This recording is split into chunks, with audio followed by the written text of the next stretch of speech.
Studio light கண்ணு கூசுதுன்ட்டு மறைக்கலைங்க. உங்கள் வீட்டு பிள்ளை, அண்ணன், தம்பி, தாய்மாமன் அப்படி இப்படின்னு பில்டப் பண்ணின்னு ஒருத்தர் இருந்தாங்க இல்லைங்களா, அவங்க எங்கேயாவது கண்ணில் படுறாங்களா, அவரை சார்ந்த கூட்டம் கண்ணில் எங்கேயாவது படுதான்ட்டு தேடி நிற்கிறோம், தேடுறோம், வலை வீசி தேடுறோம். பாருங்க, திமிங்கலம் கூட, ஏன் டைனோசர் கூட பாருங்க வீசுகிற வலையில் மாட்டுறதுக்கு வாய்ப்பு இருக்கு. அந்த கூட்டம் கண்ணிலேயே படமாட்டுறாங்க சார். எங்கே தாங்க இருக்காங்க அவங்கெல்லாம்? முக்கியமாக எதுக்காக தேடுறோம் தெரியுங்களா? அதை தான் பாருங்கள் இந்த காணொலிக்குள்ளே ஒட்டுமொத்தமாக பார்க்க போகிறோம். புதிய பூமி நண்பர்கள் அனைவருக்கும் வணக்கம். நான் ராஜ்பாபு. டிஸ்க்ளைமர்: இந்த காணொலிக்குள்ளே வருகின்ற சொல்லப்படுகின்ற செய்திகள், சம்பவங்கள், ஊருக்குள்ளே எல்லாமே நடந்தது இருக்கிற விஷயங்களை அப்படியே மக்கள் பார்வைக்கு கொண்டு போய் சேர்க்கிறோன்றத டிஸ்க்ளைமருக்காக சொல்லிட்டே போயிடுவோம். இது நாடா இல்லை காடா? எப்படிங்க இது நாடா இல்லை காடா? இங்கே என்ன கவர்மெண்ட்டுன்னு ஒன்று இருக்கா இல்லையா? நாங்கள் கேட்கலங்க. நாங்கள் ஏன் கேட்க போகிறோம்? யார் கேட்டாங்கன்ட்டு காட்டிடுங்க சார், நமக்கு எதுக்கு வாம்பு? நாடா இல்லை காடா? இங்க கவர்மெண்ட்னு ஒன்று இருக்குதா இல்லையா? இதற்கு முந்தைய ஆட்சியாளரை பார்த்து இப்ப ஆட்சியில் இருக்கிற டிவிகே கட்சி தலைவரான விஜய் அவர்கள் கேட்டது, இது நாடா இல்ல காடா? ஜனநாயகம் எதில் இருக்குங்க ஜனநாயகம்? இதற்கு முந்தைய ஆட்சியாளரை பார்த்து இப்போது ஆட்சியில் இருக்கும் டிவிகே கட்சி சொன்னது என்னங்க? மக்களோட குரல் வளைய நசுக்கிறாங்க. ஆளுங்கட்சி கூட்டம் போடணும்னு சொன்னா எங்க பார்த்தாலும் கூட்டமா கூட்டிட்டு போயிட்டு கூட்டத்தை சேர்க்கிறாங்க, ஆர்ப்பாட்டம் பண்றாங்க, அராஜகம் பண்றாங்க. ஆனா பாருங்க, எதிர்கட்சி ஏதாவது அரசை எதிர்த்து போராட்டம் பண்ணணும்னு அனுமதி கேட்டா, அனுமதி கடிதம் கொடுப்பதற்கு முன்பாகவே அவங்களுக்கு தகவல் வந்து உடனடியாக அந்த போராட்டம் ஆர்ப்பாட்டத்தை அமுக்குறாங்க. அதையும் மீறி மக்கள்கிட்ட உண்மையை கொண்டு போய் சேர்க்கணுன்றதுக்காக நாங்கள் போய் போராட்டம் பண்ணால், போராட்டம் செய்கிற எங்களை ஆளும் கட்சியோட ஏவல் துறை, ஆளும் கட்சியோட காவல்துறை ஏவல் துறையாக மாற்றி கூட்டமாக வந்து எங்களை கைது பண்ணுறாங்க.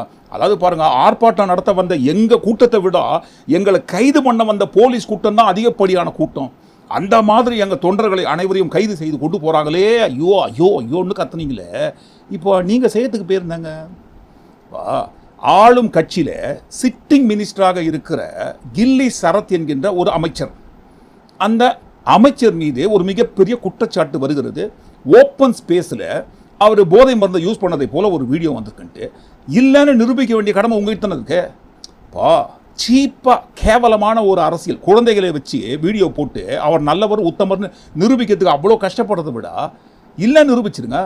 நீங்கள் நிரூபிக்க மாட்டீங்க. எவ்வளவோ கேட்டு பார்த்தாங்க, கெஞ்சி பார்த்தாங்க, ஆனால் பாருங்கள் கேட்கல. அதனால தான் பாருங்கள் எதிர்கட்சி போராட்டத்தில் இறங்கிட்டாங்க, ஆர்ப்பாட்டத்தில் இறங்கிட்டாங்க. அமைச்சரான கில்லி சரத் மீது உடனடியாக நடவடிக்கை எடுக்க கோரி, அவரை பதவி நீக்கம் செய்ய கோரி ஆர்ப்பாட்டம் பண்ணுறாங்க. ஆர்ப்பாட்டம் தானேங்க, பண்ணுங்க. ஒரு இடத்துல என்ன, தமிழ்நாடு முழுக்க பண்ணுங்க. தமிழ்நாடு முழுக்க தான் பண்ணாங்க நேற்றைய தினம். இருந்தாலும் பாருங்க, நாங்களே சொல்கிறோம், தமிழ்நாடு முழுக்க பண்ணுங்க. என்னங்க, எல்லாருடைய குரலுக்கு மதிப்பு கொடுக்குற மக்கள் ஆட்சிங்க இது. இது ஒன்றும் மன்னர் ஆட்சி இல்லை. நாங்கள் சொல்லலைங்க. இன்னைக்கு வந்து சட்டம் ஒழுங்கை பற்றி கேள்வி கேட்கக்கூடாதா அப்படின்னா தாராளமாக கேட்கலாம். இது ஜனநாயக அரசு, மன்னராட்சிலாம் கிடையாது, மனசாட்சி உள்ள மக்கள் ஆட்சி. பார்த்துக்கோங்க, இதில் எக்ஸ்ட்ரா ஒரு பிட்டு வேறு, மனசாட்சி. அதை கோட்டை விட்டுமே யார் வேணா கேள்வி கேட்கலான்னா பதில் நாங்கள் சொல்கிறதுக்கு தயாராக இருக்கோம். இது ஒன்றும் மன்னராட்சி கிடையாது, மனசாட்சி உள்ள மக்கள் ஆட்சி. சொன்னீங்க இல்லைங்களா, அன்றைக்கி சொன்னீங்க இல்லைங்களா, சட்டமன்றத்திலே பதிவு பண்ணீங்க இல்லைங்களா. இப்போ அனுமதி கேட்குறாங்க. மனசாட்சி உள்ள மன்னராட்சி, சாரி மனசாட்சி உள்ள மக்கள் ஆட்சி கொடுக்க வேண்டியதுதானே. ஆர்ப்பாட்டம் பண்ணுறேன்றாங்கப்பா எதிர்கட்சியோட கடமை அதுதானே. நடக்கிற பிரச்சனையை மக்கள்கிட்ட கொண்டு போய் சேர்ப்பது தானே அவங்களோட வேலையே. அவங்களையும் தடுக்கிறீங்க, ஏன் முடக்கிறீங்க? ஆர்ப்பாட்டம் பண்ணுறேன்றாங்க. பண்ணட்டும், தாராளமாக பண்ணட்டும், பண்ணுங்கப்பா. என்னங்க, நம்ம ஆட்சிக்குள்ளே இருக்கிற ஒரு சிட்டிங் மினிஸ்டர் இந்த மாதிரி பண்ணதை நோக்கி கேள்வி கேட்குறாங்க. பதில் சொல்கிறதுக்கு நம்ம கடமைப்பட்டிருக்கோம். பதில் சொல்லலாம், தாராளமாக பதில் சொல்லலாம். அனுமதி கொடுங்கன்னு அனுமதி கொடுத்துருக்க வேண்டியதானே. அதை விட்டு அனுமதி கேட்குறாங்க கடைசி நிமிஷத்தில். அதுவும் பாருங்க, 1:30 மணிக்கு நைட்டு, நடுராத்திரி 1:30 மணிக்கு வந்து அனுமதி இல்லைன்னு மறுப்பு கடிதம் கொடுக்குறாங்களாம். எதுக்கு சார் இவ்வளவு பயம்? ஏன் இவ்வளவு பயம்? என்னுடைய மக்களை பார்க்கறதுக்கு நீங்கள் யார் சார் தடை போடுறதுக்கு? என் மக்களை பார்க்கறதுக்கு நீங்கள் ஏன் சார் என்னை தடுக்கிறீங்க அப்படின்னு யார் கேட்டதுங்க? இதற்கு முந்தைய ஆட்சியாளரை பார்த்து இப்போ ஆட்சியில் இருக்கிறவங்க கேட்ட கேள்வி. விஜய்க்கு மட்டும் தனியா ரூல்ஸ், தனியா ரெகுலேஷன்ஸ், தனியா கண்டிஷன்ஸ், அவனுக்கு மட்டும் போடு. இப்போ நீங்க ஏன் சார் தடை போடுறீங்க அப்படின்னு எதிர்கட்சி கேட்பாங்க இல்லைங்களா? இப்போ என்ன பாருங்க, ஏன் பயம்? மேடை கூட போடலை, போட தான் வராங்க. அதற்குள்ளாகவே போலீஸை கொண்டு வந்து அங்கே நிரப்பி அப்படியே போட்டு அமுக்கி வேன்குள்ளே கொண்டு போய் வச்சு என் கைது பண்ணி கூட்டு போறீங்க. என்கிட்ட தான் மக்கள் சக்தி இருக்கு, என்கிட்ட இருக்கிற மக்கள் சக்தி வேற யார்கிட்டயுமே கிடையாது அப்படின்னு சொல்ற அவ்வளோ பெரிய மக்கள் சக்தி கையில் வைத்து கொண்டிருக்கும் நீங்க எதுக்காக சார் பயப்படுறீங்க? மேடை அடிப்பதற்குள்ளாகவே அடிக்க வந்தவங்களே ஏன் வச்சு தூக்குறீங்க உடனடியாக? ஆளுங்கட்சியை எதிர்த்து ஆர்ப்பாட்டம் செய்ய வந்த அந்த எதிர்கட்சியோட ஆர்ப்பாட்டத்தை காட்டிலும் அங்க காவல்துறை செய்கிற ஆர்ப்பாட்டம் தான் அதிகப்படியாக இருக்கு.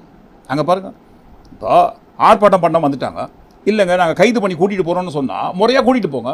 அதை விட்டு எதுக்காக அந்த மாதிரி ஆர்ப்பாட்டம் பண்ணணுங்க? இப்போ இதே இந்த இடத்துல நீங்கள் சொன்ன அதே வார்த்தை இதற்கு முந்தைய ஆட்சியாளரை பார்த்து காவல்துறை அவங்க பேச்சை கேட்டு ஏவல் துறையாக மாட்டாங்கன்னு சொல்கிற மாதிரி இப்போ இருக்கிற எதிர்கட்சி சொன்னால் என்ன பண்ணுவீங்க? முதல்ல ஏன் இவ்வளவு பயம்? எதுக்காக பதட்டப்படுறீங்க? ஏன் இவ்வளவு அஞ்சு நடுங்குறீங்க?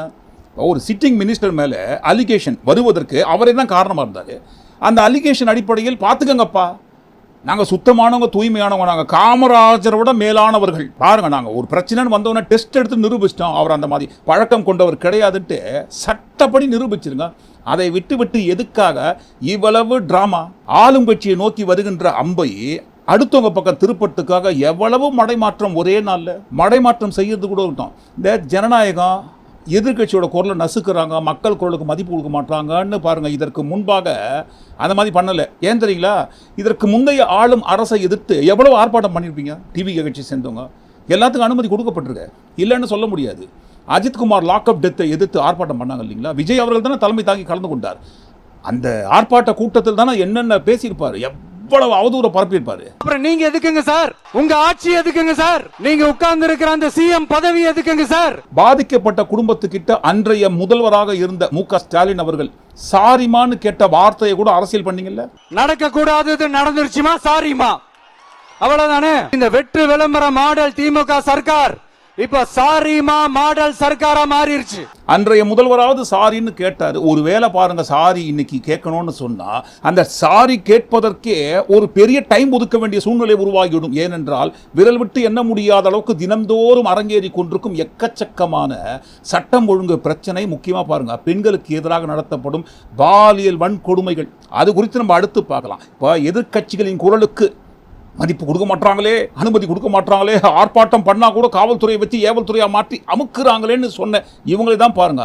இன்னொரு இடத்துல அனுமதி பெற்று, இதற்கு முந்தைய ஆட்சி இருக்கும்போது இவங்க அனுமதி பெற்று முதல்வரை பார்த்து முட்டாள்னு சொன்னது யாருங்க? தூத்துக்குடியில தன்னுடைய வீட்டுல கழிவறை இல்லையா? இதுதான் தமிழ்நாடு முன்னேறிய மாநிலமா? இதுதான் திராவிட 2.0வா?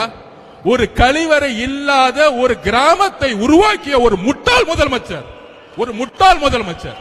அன்றைக்கு முதல்வராக இருந்த முதல்வரை பார்த்து முட்டாள்னு சொன்ன மாதிரி இன்றைக்கு இருக்கிற முதல்வரை பார்த்து யாராவது சொன்னா சும்மா இருப்பீங்களா? அன்னைக்கு போற போகல அசால்ட்டா சொல்லிட்டு போய் இருக்கிறீங்க முட்டாள் முதலமைச்சர்னு. கருத்தை கருத்தியல் ரீதியாக எதிர்கொள்ள வேண்டும். பிரச்சனைன்னு சொன்னா நியாயமான விமர்சனங்களை எடுத்து வைக்கணும். முட்டாள்னு அன்றைய முதல்வரை பார்த்து சொன்ன மாதிரி இன்றைய முதல்வரை பார்த்து முட்டாள்னு சொன்னா சும்மா இருப்பீங்களா? ஃபர்ஸ்ட் யாரும் அந்த மாதிரி சொல்ல மாட்டாங்க. உங்க அளவுக்கு அதை போல ஒரு வெறியோட பதவியில் வந்து உட்காரணுன்ற ஒரு வெறியோட கண்ணா பின்னான்னு வகத்தொகை இல்லாமல் எசகு பிசகா ஏழா குடமான வார்த்தைகளை விடுவதைப் போல யாரும் அந்த மாதிரி வார்த்தையை விட மாட்டாங்க. எந்த ஒரு விமர்சனமாக இருந்தாலும் நியாயமான விமர்சனத்தை தான் கொண்டு போய் சேர்ப்பாங்க. ஆனால் அதுக்கே ஏங்க இவ்வளவு கதறீங்க? இன்னும் எதிர்கட்சிகள் அடிக்கவே ஆரம்பிக்கல, இப்போதான் ஆரம்பமாகுது. அடிக்கிறதுக்கு முன்னாடியே ஏங்க இவ்வளவு அவசரப்பட்டு ஐயோ ஆர்ப்பாட்டம் பண்ணுறாங்கப்பா, எப்படியாவது எல்லாரையும் அந்த ஆர்ப்பாட்ட இடத்துக்கு வருவதற்கு முன்பாக போட்டு அமுக்குங்க, நசுக்குங்க, தூக்கி கைது பண்ணி எங்கேயா கொண்டு போய் அடைங்க. இல்லைங்க பெண்கள்லாம் கூட நிறைய பேர் இருக்காங்க, இருக்கட்டும் பெண்கள்லாம் இருக்கட்டும். இல்லைங்க பெண்களுக்கு பாதுகாப்பு கொடுப்போம்னு சொன்னீங்களேங்க, அது ஒரு ஓரமாக இருந்துட்டு போட்டப்பா. ஆர்ப்பாட்டம் பண்ணுறவங்க பெண்களாக இருந்தாலும் ஆண்களாக இருந்தாலும் யாராக இருந்தாலும், மேயர் பிரியா அவர்கள்லாம் இருக்காங்க, முதல்ல அந்த அம்மாவை தூக்கி உள்ள உட்காருவீங்க. அவங்க தான் நம்மளுக்கு ரொம்ப தொல்லை மேலே தொல்லை கொடுத்துனே இருக்கிறாங்க. தூக்குங்க, யாராக இருந்தாலும் கைது பண்ணுங்க. என்ன ஆணவம், எவ்வளவு தைரியம் ஆளுங்கட்சியை எதிர்த்து, அதுவும் பாருங்க நாங்க ஆளுகின்ற அரசை எதிர்த்து போராட்டம் செய்வதா? இது என்ன கேவலம் ஏங்க? அப்ப இதற்கு முந்தைய ஆளும் அரசை எதிர்த்து நீங்க ஆர்ப்பாட்டம் போராட்டம் பண்ணீங்களே, அப்படி பண்ணி தானே வந்தாங்க. அதனால தான் பாருங்க பயம் உங்களுக்கு. அப்படிலாம் எதுவும் பயம் இல்லைன்னு சொன்னா அனுமதி கொடுக்க வேண்டியதானுங்க. போராட்டம் பண்ணுறதுக்கு ஆர்ப்பாட்டம் பண்ணுறதுக்கு அனுமதி கொடுத்துருக்க வேண்டியதானே.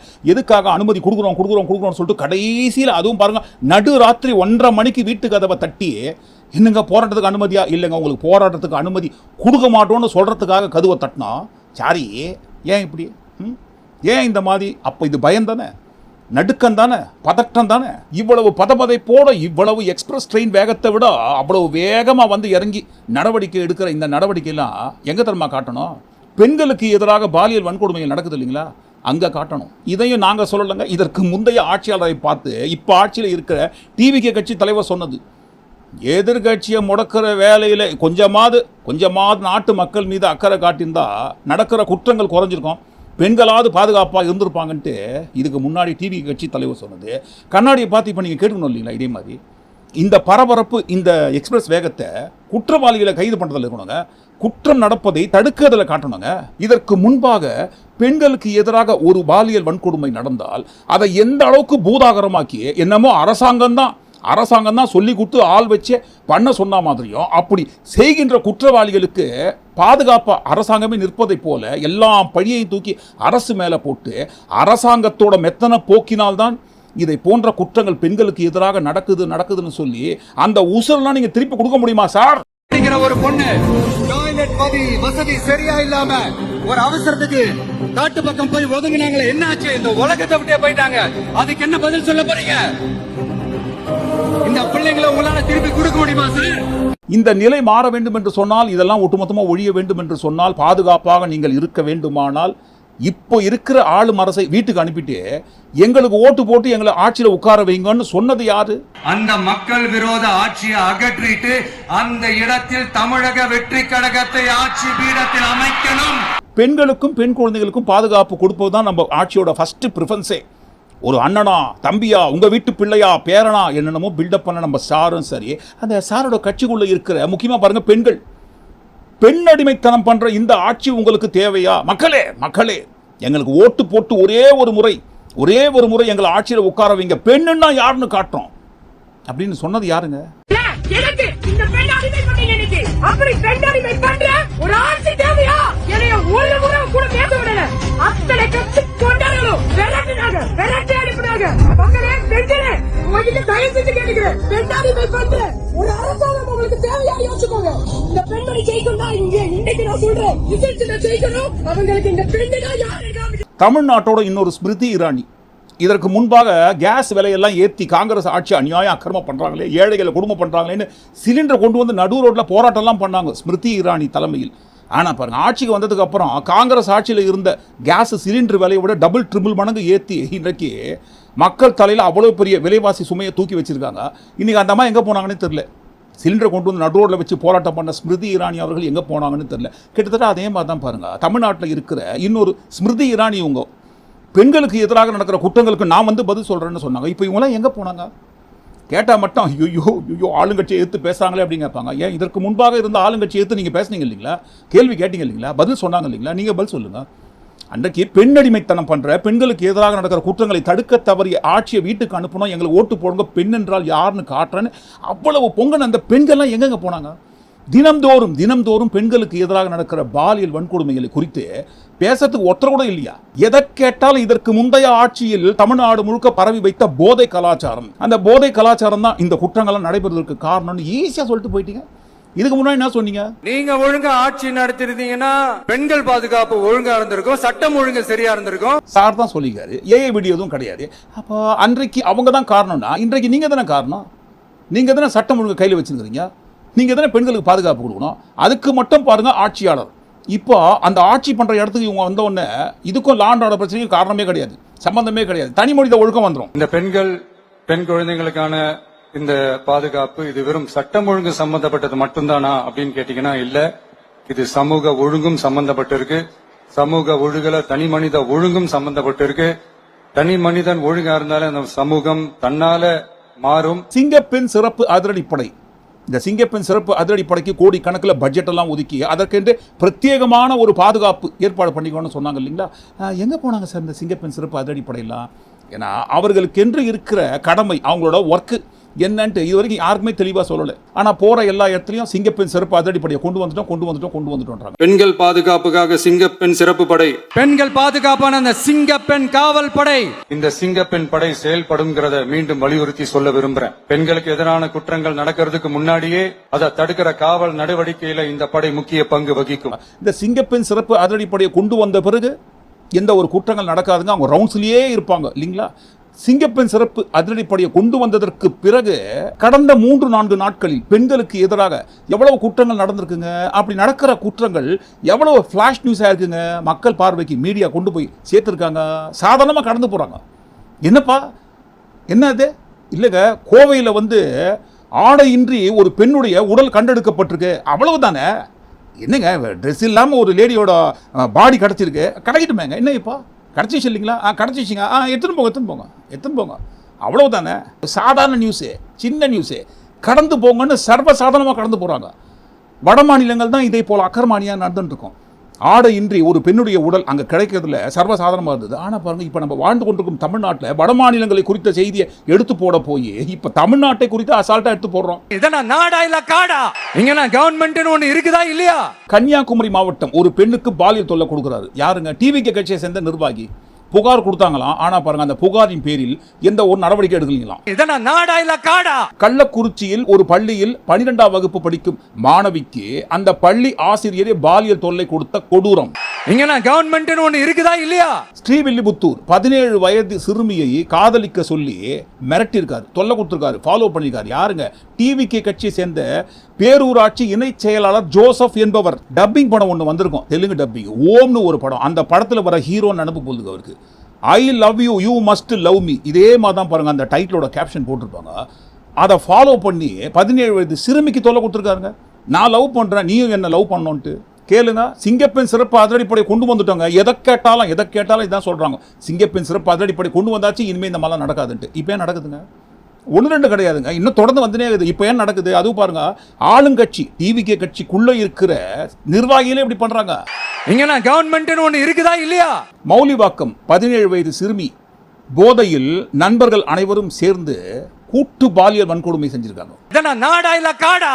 கிருஷ்ணகிரியில் ஒரு பெண்ணுக்கு பாலியல் தொல்லை கொடுத்து அந்த பெண் தற்கொலை முயற்சி பண்ணியிருக்காங்க. இங்க கவர்மெண்ட் ஒண்ணு இருக்குதா இல்லையா? நெல்லையில் பேருந்தில் பயணம் செய்து கொண்டிருந்த இளம் பெண்ணுக்கு பாலியல் தொல்லை கொடுத்த பேருந்து நடத்துனர். இதெல்லாம் நாடா இல்ல காடா? நெல்லையில் பேருந்தில் பயணம் செய்து கொண்டிருந்த ஒரு இளம் பெண்ணுக்கு பாலியல் தொல்லை கொடுக்கிறார் ஒருத்தர். யாருங்க? பாதுகாப்பாக பயணிகளை கொண்டு போய் சேர்க்க வேண்டிய ஒரு நடத்துனரே பாருங்க, அந்த பேருந்தில் பயணம் செய்த இளம் பெண்ணுக்கு பாலியல் தொல்லை கொடுத்திருக்காரு. இங்க கவர்மெண்ட் ஒண்ணு இருக்குதா இல்லையா? சிங்கப்பெண் சிறப்பு அதிரடிப்படை கொண்டு வந்த மறுநாளே நிறைய பேருந்துகளில் சிங்கப்பெண் சிறப்பு அதிரடிப்படை பயணம் செய்து பாதுகாப்பாக இருப்பதை போன்ற ஒரு ரீல்ஸ் எல்லாம் பார்த்தோம். இந்த இடத்துல சிங்கப்பெண் சிறப்பு அதிரடிப்படை எங்க போனாங்கன்னு உண்மையை கேட்கக்கூடாது. கேட்டா ஐயோ இழிவுபடுத்திட்டாங்களே அப்படின்னு சண்டைக்கு வருவாங்க. பேருந்தில் பயணம் செய்த ஒரு இளம் பெண்ணுக்கு அந்த பேருந்து நடத்துனரே பாலியல் தொல்லை கொடுக்கிறார்னு சொல்லும் போது இதெல்லாம் நாடா இல்ல காடா? இங்க கவர்மெண்ட் ஒண்ணு இருக்குதா இல்லையா? திண்டுக்கல்ல நடந்த சம்பவம். பேருந்துக்காக காத்திருக்கும் ஒரு பள்ளி மாணவி, அந்த பள்ளி மாணவிக்கு பாலியல் தொல்லை கொடுக்கப்பட்டிருக்கு. இதெல்லாம் நாடா இல்ல காடா? ஒரு முட்டாள் முதலமைச்சர். நாங்க சொல்லலங்க, சொன்னதை காட்டுங்க சார். மறுபடியும் என்ன? ஒரு கழிவறை இல்லாத ஒரு கிராமத்தை உருவாக்கிய ஒரு முட்டாள் முதலமைச்சர், ஒரு முட்டாள் முதலமைச்சர். கண்டிப்பா. செங்கல்பட்டு மாவட்டம் இயற்கை உபாதையை கழிக்க வந்த ஒரு பெண்ணுக்கு நடந்த கோர கொடூரம் கூட்டு பாலியல் வன்கொடுமை. இயற்கை உபாதையை கழிக்க வந்த ஒரு பெண்ணுக்கு கூட்டு பாலியல் வன்கொடுமை நடந்திருக்கு. இப்போ இதே மாதிரி இந்த தூத்துக்குடியில் இயற்கை உபாதையை கழிக்க போன இடத்துல நடந்த சம்பவத்துக்காக தான் பாருங்க, முட்டாள் முதல்வன் சொன்ன மாதிரி இன்னைக்கு செங்கல்பட்டுல இயற்கை உபாதையை கழிக்க சென்ற ஒரு பெண்ணுக்கு பாலியல் வன்கொடுமை, அதுவும் பாருங்க கூட்டு பாலியல் வன்கொடுமை நடத்தப்பட்ட இந்த சம்பவ சமயத்தில் நீங்க பேசின மாதிரி இன்னைக்கு யாரும் பேச மாட்டாங்க. உங்க அளவுக்கு யாரும் இறங்கி வந்து பேச மாட்டாங்க. பேசினா என்ன பண்ணுவீங்க? ஐயோ அவதூறு பரப்புறீங்க அப்படின்வாங்க. அப்போ இதுக்கு முன்னாடி இருக்கிற முதல்வரை பார்த்து முட்டாள்னு சொன்னதுக்கு பேர் நாங்க. இதெல்லாம் நாடா இல்ல காடா? இங்க கவர்மெண்ட் ஒண்ணு இருக்குதா இல்லையா? சென்னையில் மாங்காட்டில் நடக்கிற ஒரு சம்பவம். ஒரு பெண்ணுக்கு கூட்டு பாலியல் வன்கொடுமை அரங்கேறி இருக்கு. இதெல்லாம் நாடா இல்ல காடா? இன்னும் நிறைய விரல் விட்டு எண்ணக்கூடிய ஒரு சில பெண்களுக்கு எதிராக நடக்கிற பாலியல் வன்கொடுமை சம்பவங்களை குறித்து தான் கொண்டு வந்து போட்டிருக்குமே தவிர இன்னும் எக்கச்சக்கமாக அரங்கேறி கொண்டிருக்கிறது. 2 தினங்களாக மெயின் ஸ்ட்ரீம் ஊடகத்தில், அதுவும் பாருங்க குறிப்பிட்ட ஒரு சில ஊடகங்களில் மட்டும், சன் டிவி கிடையாதுங்க, சன் டிவி கிடையாது, வேறு சில மெயின் ஸ்ட்ரீம் ஊடகத்தில் 2 தினங்களாக ஒரு வீடியோ ஒன்று பத்தி எஞ்சிருந்து தெரியுங்களா? என் மக செத்தது எப்படின்னு எனக்கு தெரியணும். என் மக செத்தது எப்படி எனக்கு தெரியும். வீட்டு திண்ணையில், எங்கள் வீட்டு திண்ணையில் உறங்கிக் கொண்டிருந்த 7 வயசு எங்களது மகளுக்கு 7 வயசு திடீர்னு காணாம போறாங்க. தேடுறாங்க, தேடி பார்த்தா கிணத்துல இருந்து பிணமாக மீட்கப்படுகிறாள். இங்க கவர்மெண்ட் ஒண்ணு இருக்குதா இல்லையா? அந்த சிறுமிக்கு என்ன ஆச்சு? வீட்டில் படுத்திருந்த குழந்தைக்கு கூட, பெண் குழந்தைக்கு கூட பாதுகாப்பு இல்லாமல் போச்சேன்ட்டு 2 நாட்களாக பற்றி எரிந்து கொண்டிருந்தது. இந்த சம்பவத்திற்கு காரணம் அந்த சிறுமியோட அத்தை என்பது விசாரணையில் தெரிய வருகிறது. குடும்பத்துக்குள்ள பிரச்சனை, அந்த பிரச்சனையின் காரணமாக அந்த சிறுமியோட அத்தையே தான் பாருங்க இந்த சிறுமியோட மரணத்துக்கு காரணமாக இருந்ததாக விசாரணை பண்ணி சொல்லியிருக்காங்க. ஆனா பாருங்க, அந்த சிறுமியை திண்ணையில் படுத்து கொண்டிருந்த அந்த சிறுமியை தூக்கிட்டு போறதுக்கு காரணமாக இருந்தது எது தெரியுங்களா? Power cut. ஊர் முழுக்க பவர் கட்டு, இருளோன்ட்டு இருந்திருக்கு. அந்த இருட்டை பயன்படுத்தி கொண்டு தான் பாருங்க வீட்டு திண்ணையில் படுத்து கொண்டிருந்த அந்த சிறுமியை கொண்டு போயிட்டு இந்த மாதிரி அக்கிரமம் பண்ணியிருக்காங்க. ஆளுகின்ற அரசால ஒரு பவரை கூட, கரண்ட்டை கூட ஒழுங்கா கொடுக்க முடியாதா? இதெல்லாம் நாடா இல்ல காடா? திரும்புற இடம் எங்க பார்த்தாலும் நடக்கிற சம்பவம் கூட்டு பாலியல் வன்கொடுமை. இங்க கவர்மெண்ட் ஒண்ணு இருக்குதா இல்லையா? மறுபடியும் சொல்றோம், விரல் விட்டு எண்ணக்கூடிய அளவிலான சும்மா 1-2 சம்பவங்களை மட்டும்தான் எடுத்து போட்டிருக்கோம். இன்னும் இதை போன்ற ஏராளமான எக்கச்சக்கமான சம்பவங்கள். இதுக்கெல்லாம் யார் காரணங்க, யார் பொறுப்புங்க, யாருங்க பதில் சொல்லுவாங்க? இதற்கு முந்தைய ஆட்சியாளர் தான் பெண்களுக்கு எதிராக நடக்கிற குற்றங்களுக்கு காரணமாக இருந்தாங்க. அவங்க மட்டும் ஒழுங்கா இருந்தா பெண்களுக்கு பாதுகாப்பு ஒழுங்கா இருந்திருக்கோன்னு அன்னைக்கு இருக்கிற ஆட்சியாளரை பார்த்து சொன்னீங்க. அப்ப இன்னைக்கு நீங்க தானே பொறுப்பு. நீங்க மக்களுக்கு ஏதாவது நல்லது செய்வீங்கன்னு நம்பிதான். ஆனா நீங்க மக்களுக்கு கொடுத்த பரிசு மக்களுக்கு பாதுகாப்பே இல்லாத மக்கள் விரோத ஆட்சி. இதுக்கெல்லாம் நீங்க தான் பதில் சொல்லணும். இதுக்கெல்லாம் நம்ம தான் பதில் சொன்னோம்னு அவருக்கும் தெரியும். அப்படி நம்மளை பார்த்து கேள்வி கேட்க போறாங்கன்னா முன்னாடியே சொல்லிட்டாரு, போதை கலாச்சாரம். இதற்கு முந்தைய ஆட்சியாளர் போதையை விட்டுட்டு போயிட்டாங்க. அதனால தான் பாருங்க இதே போன்ற சம்பவம் நடக்குது. இதெல்லாம் பாருங்க எல்லாரும் திருந்தி எல்லாரும் அங்கங்க இருக்கிற மனிதர்கள்லாம் தனி மனித ஒழுக்கத்தோடு இருந்துட்டீங்கன்னா. வெறும் சட்டம் ஒழுங்கு சம்பந்தப்பட்டது மட்டும்தானா அப்படின்னு கேட்டீங்கன்னா இல்ல, இது சமூக ஒழுங்கும் சம்பந்தப்பட்டிருக்கு. இந்த எஸ்கேபிசம் சொல்லுவாங்க இல்லைங்களா, இந்த எஸ்கேபிசம் ஃபார்முலா ஸ்கிரிப்டை எல்லாருக்கும் கொடுத்துட்டு போயிட்டாங்க. எது கேட்டாலும் ஐயோ தனி மனித ஒழுக்கம் இல்லாமல் இருக்கீங்களப்பா, என்னைக்கு நீங்க தனி மனித ஒழுக்கத்தோடு வாழ்றீங்களோ அன்னைக்கு தான் இதே போன்ற குற்றங்கள்லாம் நடைபெறாமல் இருக்கணும். கொஞ்சோட வேமா சூசம் இல்லாமல் இன்னைக்கு சொல்றீங்களேன்னு யாராவது உங்களை பார்த்து கேட்ட போறாங்க. சார் ஏன் கேட்ட போறாங்கன்னா, வாயிலேயே வடை சொல்றதுக்கு நாங்க என்ன டிஎம்கேவா டிவிகேடா? சொன்னா மட்டும் போதுமா? எப்படி செயல்படுத்துவீங்க? நாங்க என்ன வாயிலேயே வடை சொல்றதுக்கு டிஎம்கேவா டிவிகேடா? அந்த மாதிரி கத்தந்தோடு மட்டுமல்லாமல் என்னென்ன டைலாக் நான் வந்து அடுத்த நொடியேன்னு என்னென்ன பில்டப் பண்ணீங்க. இப்போ இதற்கு முந்தைய ஆட்சியாளர்கள் இருந்ததை காட்டிலும் இப்போ நீங்கள் ஆட்சிக்கு வந்ததற்கு பிறகுதான் ஏகப்பட்ட குற்றங்கள் நடந்துனே இருக்குதுங்க. இதுக்கெல்லாம் யார் பொறுப்புன்ட்டு யாரை பார்த்து கேட்பாங்க? யாரை பார்த்து கேட்கக்கூடாதுங்க, யாரை பார்த்து கேட்கக்கூடாது. ஏன் தெரியுங்களா? எனக்கென்று ஒரு கூட்டம் இருக்குங்க. அந்த கூட்டம் நான் எது சொன்னாலும் நம்புவாங்க, நான் என்ன சொன்னாலும் ரசிப்பாங்க. எவ்வளவு அநியாய அக்கிரமம் நடந்தாலும் எனக்காக முட்டு கொடுத்து நிற்பாங்க. அதான் க்ளூ கூட கொடுத்துட்டு போனார் திருச்சியில். எப்பா எங்களுக்காக உழைக்க வந்திருக்க, நீ அந்த வேலையை மட்டும் பாரு, உன்னை பத்தி பேசுங்க, நாங்க பாத்துக்கிறோம், நீங்க பாத்துக்கங்கன்னு சொல்லி க்ளூ கொடுத்துட்டு போயிருக்காரு. அதனால இப்ப மக்கள் என்கிட்ட என்ன சொல்றாங்க அப்படின்னா, இந்தப்பா விஜய், நீ எங்களுக்காக உழைக்கிறதுக்காக வந்திருக்கிற, அந்த வேலையை மட்டும் பாரு, உன்னை பத்தி பேசுறவங்கள நாங்க பாத்துக்கிறோம். அந்த கூட்டம் இருக்குன்னா என்ன வேணா நடக்கட்டுங்க, யார் வேணா கேள்வி கேளுங்க. எவ்வளவு பெண்களுக்கு எதிரான குற்றங்கள் நடந்ததுன்ட்டு எதை குறித்து நீங்க கேட்டாலும் எனக்கு எதிராக யாரும் என் கூட்டம் பேச மாட்டாங்க. எவ்வளவு அநியாய அக்கிரமம் நடந்தாலும் நடக்கிற குற்றங்களை எண்ணின்னு இருப்பாங்களே தவிர, ஆனா பாருங்க எண்ணி பார்க்கவே மாட்டாங்க. இதுக்கெல்லாம் காரணம் யாருன்ட்டு, ஏன்னா கல்ட்டு கூட்டம். எங்க கல்ட்டு கூட்டம் இருக்கிற வரைக்கும் எங்களை ஒன்றும் பண்ண முடியாது. அந்த கூட்டத்துக்காக மட்டும் ஆட்சி பண்ணா போதும், நான் பண்றத அந்த கூட்டம் மட்டும் ரசிச்சா போதும்ன்ற ஒரு மனநிலை தான் பாருங்க இப்போதைக்கு தமிழ்நாட்டில் இதுவரை இல்லாத அளவுக்கு, இதற்கு முன்பாக எந்த ஒரு ஆட்சியாளருக்கும் இல்லாத ஒரு மனநிலையே இப்போது உள்ள ஆட்சியாளர்களுக்கு இருக்குதுன்ட்டு நாங்க சொல்லுங்க, ஒட்டுமொத்தமான தமிழ்நாட்டு மக்கள் சொல்றாங்க. அதற்கு உதாரணம், ஆதாரம், சாட்சி தான். நடக்கிற குற்றங்கள் தடுக்க முடியல. அதற்கு மாறாக இருக்கிற பிரச்சனையை மக்கள் பார்வைக்கு கொண்டு போற எதிர்க்கட்சிகளை வரத்துக்கு முன்னாடியே படையாக போலீஸை இறக்கி கைது பண்றது தான் ஃபர்ஸ்ட் வேலை. இப்ப இந்த இடத்துல போடுங்க சார் அந்த டைலாக். இதெல்லாம் நாடா இல்ல காடா? இங்க கவர்மெண்ட் ஒண்ணு இருக்குதா இல்லையா? நாங்க கேட்கல சார், நீங்க கேட்டதை அப்படியே எடுத்து போடுறோம். நீங்க என்ன நினைக்கிறீங்க? ஒட்டுமொத்தமா எல்லாத்தையும் கூட்டி கழிச்சு இந்த காணொலிக்குள்ள வந்த எல்லா விஷயங்களை குறித்து நீங்க என்ன நினைக்கிறீங்க? கண்டிப்பா தவறாம உங்க கருத்துக்களை பதிவு பண்ணுங்க. மீண்டும் நாளை காணொலியில் நாம் சந்திப்போம். நன்றி, வணக்கம்.